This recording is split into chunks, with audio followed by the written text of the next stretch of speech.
بسم اللہ الرحمن الرحیم۔ سورۃ الانفال آیت نمبر 67، 68، 69 یہ آج کا ہمارا سبق ہے۔ بدر ہی کا واقعہ چل رہا ہے۔ بدر میں مسلمانوں کو فتح نصیب ہوئی۔ ان کے جتنے بندے مارے گئے اتنے ہی بندے صحابہ کرام رضوان اللہ تعالی علیہم اجمعین کے قید میں آئے۔ اب قیدیوں کے لیے پھر بعد میں مشاورت ہوئی کہ ان قیدیوں کے ساتھ کیا کیا جائے۔ چنانچہ مختلف رائے سامنے آئی ہے۔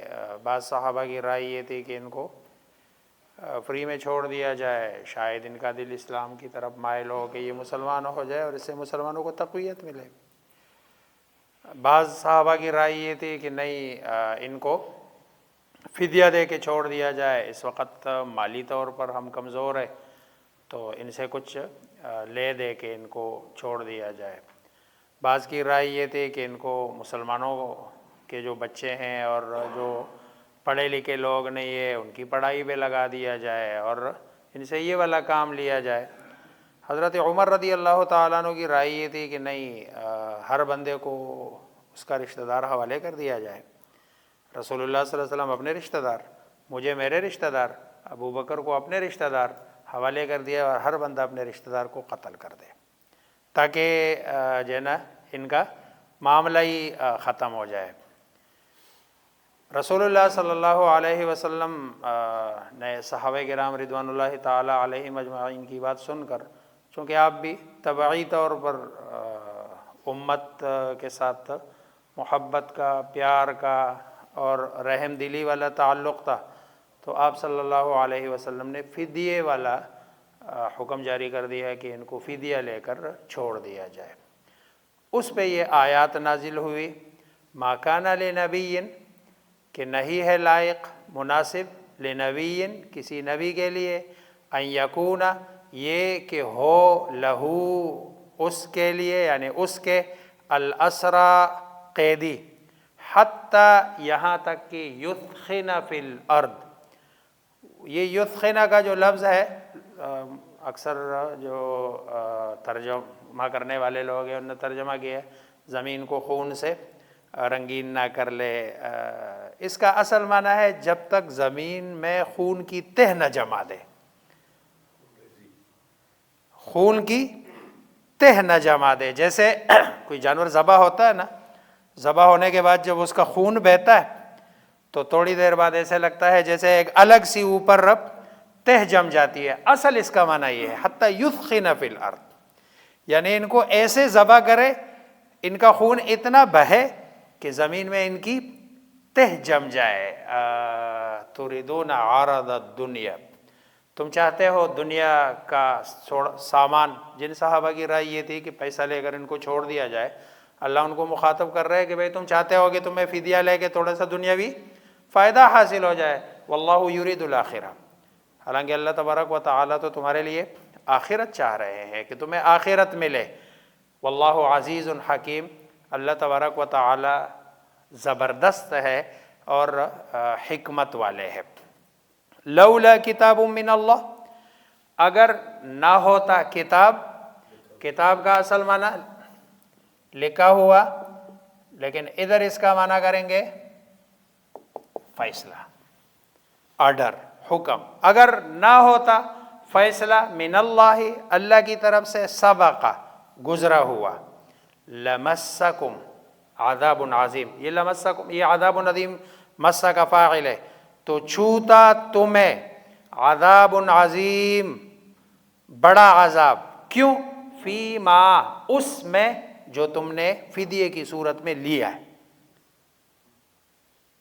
فدیے کی صورت میں جو تم نے لیا ہے اس میں تمہیں چھوتا یعنی تمہیں پہنچتا، کیا پہنچتا؟ عذاب عظیم، عذاب عظیم۔ لیکن چونکہ پہلے اللہ کا فیصلہ ہو چکا ہے، یہ پہلے اللہ کا فیصلہ کیا ہے اس کے بارے میں مفسرین کی مختلف رائے ہے۔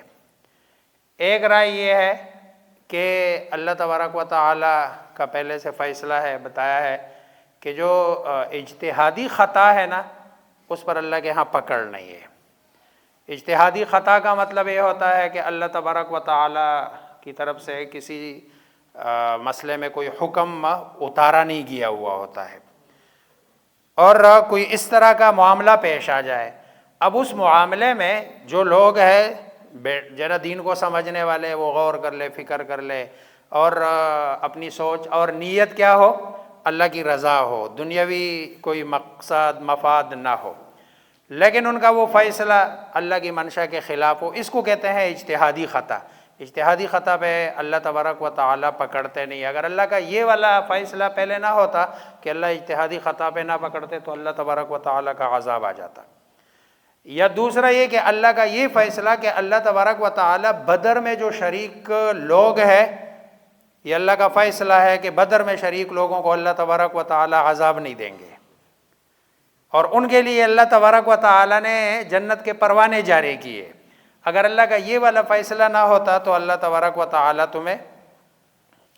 تیسرا یہ کہ اللہ کا یہ فیصلہ کہ اللہ تبارک و تعالیٰ کا یہ حکم جو پیچھے گزرا ہے کہ اللہ ہی نے تو فرمایا ہے کہ بھئی وَشَاوِرْهُمْ فِي الْأَمْرِ، کہ ہر معاملے میں تم جہاں اللہ کا حکم نہ ہو صراحت کے ساتھ تو اس میں کیا کر لو، مشاورت کر لو، مشاورت کے بعد جو مشورے میں آ جائے تو فَإِذَا عَزَمْتَ، پھر عزم کر لو، فَتَوَكَّلْ عَلَى اللَّهِ، اور اللہ پہ بھروسہ کر کے وہی فیصلہ کر لو۔ یہ اللہ کا حکم ہے۔ اگر یہ نہ ہوتا تو اللہ تبارک و تعالیٰ کا عذاب۔ ان آیات کو جو ہے نا موافقات عمر رضی اللہ تعالیٰ عنہ، حضرت عمر رضی اللہ تعالیٰ عنہ نے کوئی بات کی ہے، اور جو ہے نا اس وقت اللہ کی طرف سے کوئی حکم اترا نہیں، لیکن پھر اس پہ جو ہے نا حکم اتر جاتا تھا۔ جیسے یہاں حضرت عمر رضی اللہ تعالیٰ عنہ کی رائے بالکل تمام صحابہ کرام رضوان اللہ تعالیٰ علیہم اجمعین سے الگ تھی، اور اللہ کا منشا بھی اور اللہ کا فیصلہ بھی وہی تھا جو حضرت عمر رضی اللہ عنہ۔ جیسے اور بھی بہت ساری قرآن کی آیات ہے، حضرت عمر رضی اللہ تعالیٰ عنہ نے رسول اللہ صلی اللہ علیہ وسلم سے فرمایا کہ ہم اگر مقام ابراہیم کو نماز کی جگہ بنا لے یا ہم 2 رکعت نماز پڑھ لیا کرے، تو آپ صلی اللہ علیہ وسلم کو حضرت عمر رضی اللہ تعالیٰ نے جیسے اپنی خواہش کا اظہار کیا، اللہ تبارک و تعالیٰ کی طرف سے قرآن کی آیت اتری ہے وَاتَّخِذُوا مِن مَقَامِ ابراہیم مصلی، کہ مقام ابراہیم کو نماز کی جگہ بنا لو۔ ازواج مطہرات کے پردے کی جب بات آئی ہے تو حضرت عمر رضی اللہ تعالیٰ نے رسول اللہ صلی اللہ علیہ وسلم سے فرمایا کہ اللہ کے رسول، یہ ازواج مطہرات ابھی پردے کا حکم نہیں آیا تھا تو بغیر پردے کے گھر سے باہر، اور یہ جو ہے نا اوباش قسم کے لوگ ہیں ان کی نظریں پڑتی ہے، مجھے اچھا نہیں لگتا، اس لیے آپ ان کو جو ہے نا گھر میں بند رکھے اور ان کو کہے کہ گھر سے باہر نہ نکلے۔ اس پہ ازواج مطہرات کو بسا اوقات تھوڑا سا غصہ بھی آتا تھا کہ بھئی یہ حضرت عمر کیوں ایسا کہتے ہیں ہمارے بارے میں، اور اس طرح اللہ تبارک و تعالیٰ کا حکم آیا کہ اے نبی آپ جو ہے نا قُل لِأَزْوَاجِكَ وَنِسَاءِ الْمُؤْمِنِينَ یدنین وبناتک ونساء المؤمنین یدنین علیہن من جلابیبہن، کہ اب گھر سے نکلو تو جلباب یعنی پوری بڑی چادر لے کے گھر سے جو ہے نکلا کرے۔ یہ موافقات عمر ہے۔ فَكُلُوا مِمَّا غَنِمْتُمْ، پس یہ کھاؤ مما غنمتم، اس میں سے کہ جو تم نے مال غنیمت حاصل کیا، حلال سمجھ کے کھاؤ، طیب اور پاکیزہ سمجھ کے کھاؤ۔ واتقوا اللہ، اللہ تبارک و تعالیٰ سے ڈرو، ان اللہ غفور الرحیم، بے شک اللہ تبارک و تعالیٰ بخشنے والے بھی ہے اور رحم کرنے والے بھی ہے۔ یہ جو اس طرح کی آیات ہے نا، جیسے جناب وہ آج بھی بہت سارے مستشرقین کہ جو یوروپین ہے اور وہ دین کا تھوڑا سا انہوں نے سمجھنے کی کوشش کی، وہ اعتراضات کرتے ہیں کہ یہ قرآن رسول اللہ صلی اللہ علیہ وسلم کا بنایا ہوا نعوذ باللہ، اور جیسے اس وقت کے مشرکین بھی اعتراض کرتے تھے اگر یہ رسول اللہ صلی اللہ علیہ وسلم کا لکھا ہوا نعوذ باللہ یا بنایا ہوا ہوتا تو کم از کم اس طرح کی آیات تو نہ ہوتی نا، کہ جس میں اللہ تبارک و تعالی رسول اللہ صلی اللہ علیہ وسلم سے بسا اوقات کوئی اس طرح کی بات کرتے ہیں تو کم از کم یہ باتیں تو نہ ہوتی نا، ساری وہ ہوتی کہ جہاں رسول اللہ صلی اللہ علیہ وسلم سے اللہ تبارک و تعالی اپنے پیار اور محبت کا اظہار کر رہے ہو۔ لیکن کہیں جب آپ صلی اللہ علیہ وسلم کو اللہ تبارک و تعالی کی طرف سے محبت والے انداز میں کہیں جو ہے نا ناراضگی کا یا کہیں آپ کو سمجھانے کی کوئی بات کی تو وہاں یہ والی آیات نہ ہوتی۔ اس سے پتہ چلتا ہے کہ یہ اللہ کی کتاب ہے، اللہ کا کلام ہے، اور جو رسول اللہ صلی اللہ علیہ وسلم پر اتارا گیا ہے۔ ما کان لنبی، نہیں لائق، مناسب ہے، لنبی، کسی نبی کے لیے، ان یکون لہو، یہ کہ ہو، لہو اس کے، اسرا قیدی، حتی یہاں تک، یا تا آ کے، یدخنا وہ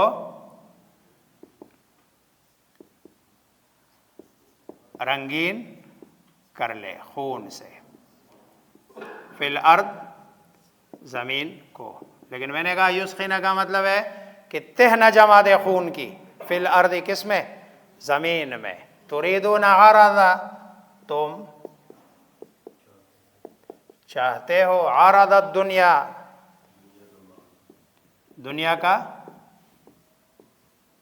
سامان، واللہ یرید الآخرہ، اور اللہ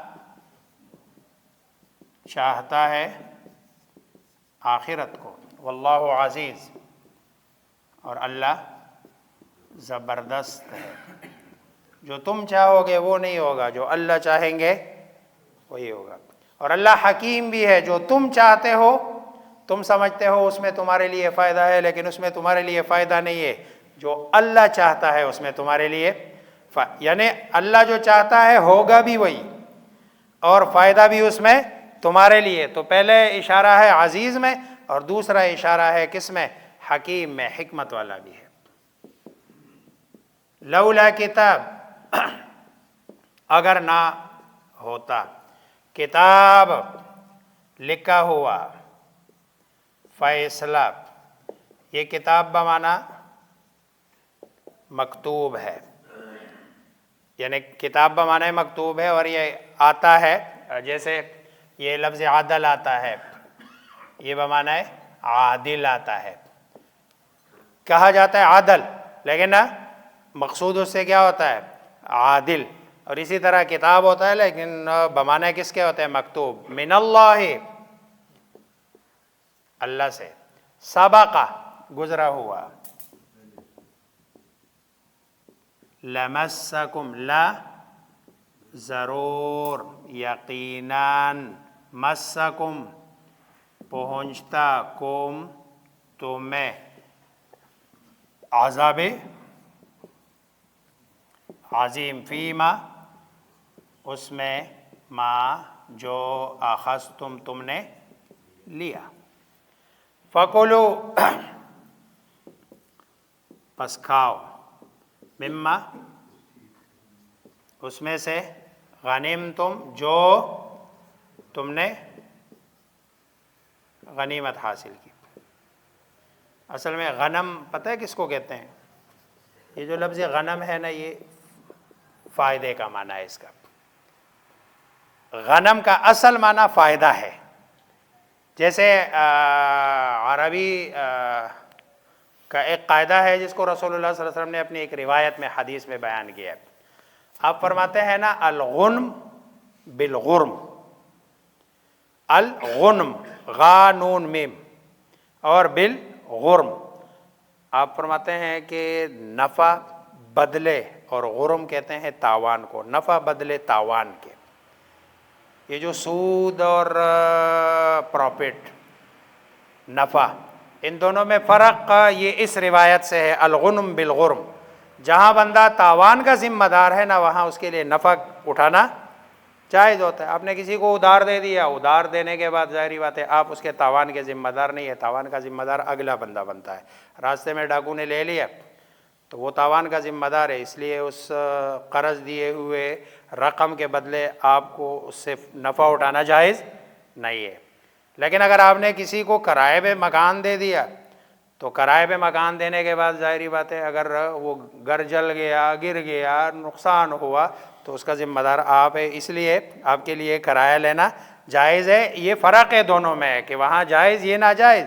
وہاں جائز اس لیے کہ آپ، لیکن آج کل معاشرے میں بسا اوقات گھر میں رہنے والے کو ذمہ دار ٹھہرایا جاتا ہے کہ بھئی کلر ولر اور یہ آپ کر کے دو، یہ شرعاً جائز نہیں ہے۔ کیونکہ اسی کی بنیاد پر، وہ رہنے کی بنیاد پر. ہاں اگر اس نے کوئی وہاں دیواریں توڑنی شروع کر دی ہے پھر تو وہ ذمہ دار ہوگا کیونکہ وہ نقصان کر رہا ہے. لیکن اگر اپنے جو وقت کے ساتھ ساتھ جو اس میں پرانا پن آیا ہے اور اس میں جو ہے نا کوئی بوسیدگی آئی ہے تو بوسیدگی کا ذمہ دار مالک ہوگا، بوسیدگی کا ذمہ دار جو ہے نا کرایہ دار نہیں ہوگا. کیوں؟ اس لیے کہ مالک کو وہ اس کا کیا دے رہا ہے؟ رہنے کا کرایہ دے رہا ہے. یہی فرق ہے، تھوڑا سا آگے اگر ہم بڑھ جائے، یہی فرق ہے نکاح اور زنا میں. نکاح اور زنا میں بھی یہی فرق ہے. یہاں ایک ہی عمل ہے، دونوں میں کوئی فرق نہیں ہے، عمل ایک ہی ہو رہا ہے، لیکن ایک میں بندہ اس کی ذمہ داری اٹھا رہا ہے اور دوسرے میں ذمہ داری نہیں اٹھا رہا ہے. یہاں ظاہری بات ہے، بیمار ہو جائے تو ڈاکٹر کے پاس بیوی کو لے کے جانا پڑتا ہے، اس کو کوئی مسئلہ ہو جائے تو یہ ذمہ دار ہے، اس کے کھانے پینے خرچے یہ ساری ذمہ داریاں اٹھا رہا ہے، تو وہاں وہ نفع اٹھانا وہ جائز ہوتا ہے. لیکن نہ جس کے ساتھ اللہ نعوذ باللہ زنا کر رہا ہے تو اس کی کسی چیز کا ذمہ دار نہیں ہے. تو یہ الغنم، غنم کا اصل معنی کیا ہے؟ یہ نا فائدہ. یہ پشتو میں ایک جملہ استعمال ہوتا ہے گٹ پتاوان. پشتو جو جانتے ہیں اس میں ایک لفظ جملہ استعمال ہوتا ہے، ہم نے اپنے بڑوں سے سنا ہے. یہ تو بعد میں پتہ چلا کہ بھئی یہ جو جملہ ہے یہ اصل میں حدیث کا ترجمہ ہے گٹا پتاوان، کہ بھئی نفع جو ہے نا آپ کو بدلے کس کے ہوگا؟ تاوان کے. اور یہ رسول اللہ صلی اللہ علیہ وسلم کا فرمان ہے. تو آپ نے فرمایا فَكُلُوا مِمَّا غَنِمْتُمْ، پس کھاؤ اس میں سے کہ جو تمہیں فائدہ حاصل ہوا، مال غنیمت کی صورت میں. یہ غنیمت کو بھی غنیمت اس لیے کہتے ہیں کہ یہ فائدہ ہے، حلالً، پاک سمجھ کے کھاؤ. اور مال غنیمت کا جو پیسہ ہوتا ہے سب سے زیادہ حلال ہوتا ہے، یعنی حلت میں یہ سب سے، کیونکہ اس میں کوئی آمیزش نہیں ہوتی جو ہے نا حرمت کی. اور دوسرا جو پیسہ جو سب سے زیادہ حلال ہوتا ہے وہ وراثت والا ہوتا ہے. اگر وراثت کی تقسیم اچھے طریقے سے اور اس سے ہو، یہ دو. اور اس کے علاوہ باقی مثلا جو آپ نوکری کرتے ہیں، کاروبار کرتے ہیں، اس میں کہیں نہ کہیں انسان ہے نا، کہیں نہ کہیں کوئی نہ کوئی جو ہے نا کمی کوتاہی جس کی وجہ سے اس میں کوئی جو ہے نا حرام کی آمیزش آ جاتی ہے. لیکن یہ حلال ہے اور طیب ہے، پاکیزہ ہے.